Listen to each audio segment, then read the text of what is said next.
अस्सलाम वालेकुम दोस्तों, मैं हूं आपका दोस्त असद और आप देख रहे हैं अल असद टेक। तो आज का हमारा टॉपिक है कि डार्क वेब क्या होता है और डीप वेब क्या होता है। इसके अबाउट आज हम डिटेल में बात करेंगे। तो आइए स्टार्ट करते हैं।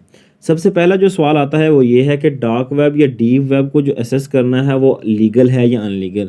तो आपको बताता चलूँगी ये बिल्कुल लीगल है, इसमें कोई अनलीगल नहीं है। ये डिपेंडेड करता है कि आप इसको यूज़ कैसे करते हैं।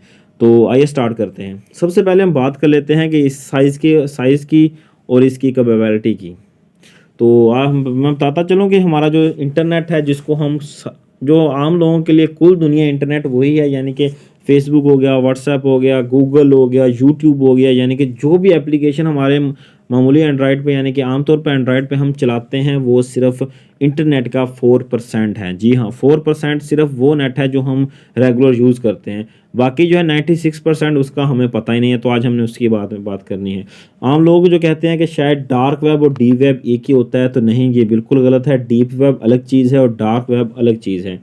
डीप वेब में वो चीज़ें आ जाती हैं जैसे कि यानी कि हमारी बैंक डिटेल्स हो गई, या किसी कंपनी के अपना कॉन्फिडेंशियल डाटा रखा हुआ होता है, या गवर्नमेंट अपना डाटा रखती है, या जहाँ अपना जो हुकूमत की जो मिलिट्री होती है वो अपना डाटा रखती है यहाँ पर, या उसको यूज़ करती है अपने डाटा को सेव करने के लिए, क्योंकि डीप वेब के ऊपर आप किसी को ट्रैक नहीं कर सकते। या अगर आप अपनी बैंक अकाउंट्स को एक्सेस करना चाहते हैं तो आप जैसे क्लिक करते हैं तो वो आपको गूगल के पेज से किसी एक और पेज पे ले जाता है। तो असल में वो डीप वेब पे होता है जहाँ पर आप अपना लॉगिन पासवर्ड और अपनी बैंक डिटेल्स शेयर करते हैं, यानी कि वो बैंक ने अपनी जो साइट्स है वो डीप वेब के ऊपर बना रखी हैं। तो उसके बाद आ जाता है जनाब डार्क वेब। डार्क वेब वो 2001 की ऑक्सफोर्ड की सर्च के मुताबिक जो 7,500 टेराबाइट के जो इंफॉर्मेशन है वो सिर्फ डार्क वेब के ऊपर पड़ी हुई है। और इसके अगर हम बदले मुकाबल बात करें तो सिर्फ सरफेस वेब यानी कि हमारा गूगल, यूट्यूब और सारी की सारी एप्लीकेशन जो हम रोज़मर्रा की ज़िंदगी में इस्तेमाल करती हैं वो उस पर सिर्फ 19 TB का डाटा पड़ा हुआ है। आप इसका मुआवजा कर सकते हैं कि वहाँ पर 7,500 टेराबाइट का डाटा इन्फॉर्मेशन पड़ी हुई है, जिसके अंदर बहुत सारा डाटा, हर किसी का डाटा हो सकता है हमारी बैंक डिटेल, पासपोर्ट्स, हर चीज़ वहाँ पर पड़ी हुई है। हो सकता है कि आपका और मेरा डाटा भी हो, बहुत ज़्यादा जो यानी कि कॉन्फिडेंशियल लोग होते हैं उनका डाटा भी होगा। और ऑक्सफोर्ड की एक और सर्च के मुताबिक ये हर 2 साल के अंदर 1,000 गुना बढ़ जाता है। हर 2 साल के अंदर ये अपने साइज़ को 2,000 गुना बढ़ा रहा है। और ये तब जब बना था तब भी ये आम सरफेस वेब से बड़ा था, और अब भी ये मुसलसल बढ़ता जा रहा है, ये कभी कम नहीं होगा। और आप ये इससे अंदाज़ा लगा सकते हैं कि जो डार्क वेब की सिर्फ 60 वेबसाइट्स हैं वो 40% ग्रेटर देन है किससे, हमारे सरफेस वेब से। यानी कि हमारा पूरे का पूरा जो सरफेस वेब है जिसको हम रोज़मर्रा इस्तेमाल करते हैं वो उनकी 60 वेबसाइटों से 40 गुना छोटा है। जो एक आम इंसान पूरी अपनी ज़िंदगी में इंटरनेट को एक्सेस करता है वो ओनली 0.03% ही यूज़ कर पाता है।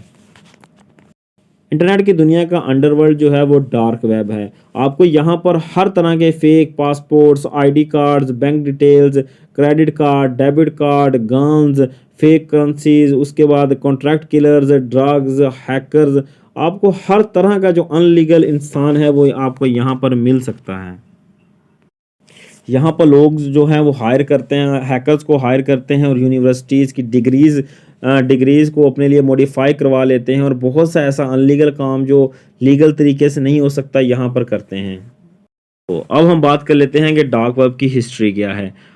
जब 1969 में ESPA के नाम के अदारे ने ये इसको पहली बार दुनिया में पहली बार यानी कि कंप्यूटर के ज़रिए एक जगह से दूसरी जगह एक इंडिपेंडेंट मैसेज भेजा था, तो इसकी शुरुआत तब हुई थी।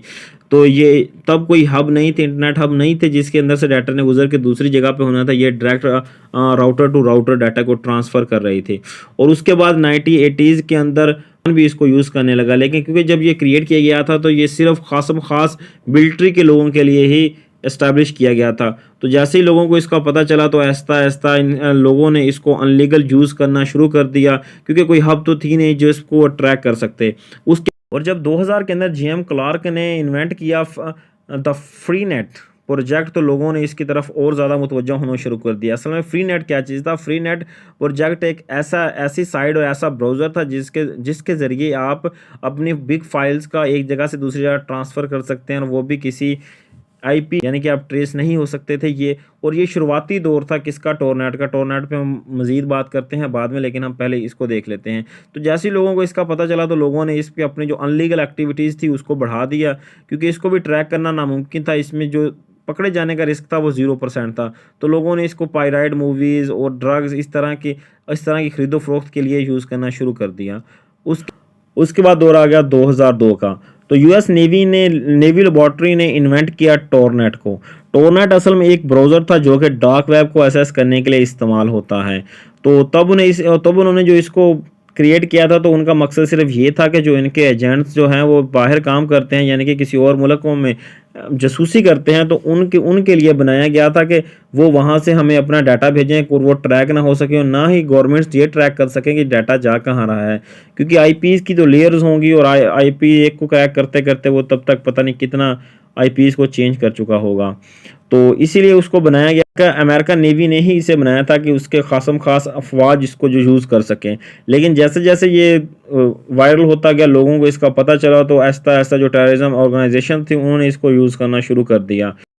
जब टोरनेट पे लोगों ने अनलीगल काम करना शुरू किया, तो सबसे बड़ी जो प्रॉब्लम थी वो ये थी कि वो अपना सामान बेच तो सकते थे, लेकिन वहाँ से करेंसी नहीं वसूल कर सकते थे। यानी कि अगर किसी ने एक मुल्क से दूसरे मुल्क में कोई चीज़ बेची है, ड्रग्स बेचे हैं, गन्स बेची हैं, या कोई ह्यूमन पार्ट्स की ट्रैफिकिंग की है या चार्ज ट्रैफिकिंग की है, तो उन्हें वो तो स्मगल कर देते थे, लेकिन जो वहाँ से करेंसी आती थी उसे वो चेंज कैसे करवाएं।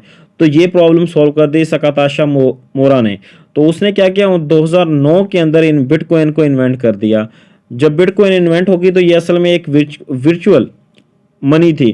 तो उसने सोचा कि अगर एक वर्चुअल मनी हो जिसको कभी कोई ट्रेस कर ही ना सके, 2011 के अंदर स्केल रूट नामी एक साइट को डार्क वेब के ऊपर रजिस्टर्ड करवाया, जिसको 2013 में एफबीआई और सीआईए ने मिलकर 2 सालों की तगोदोब के बाद इसको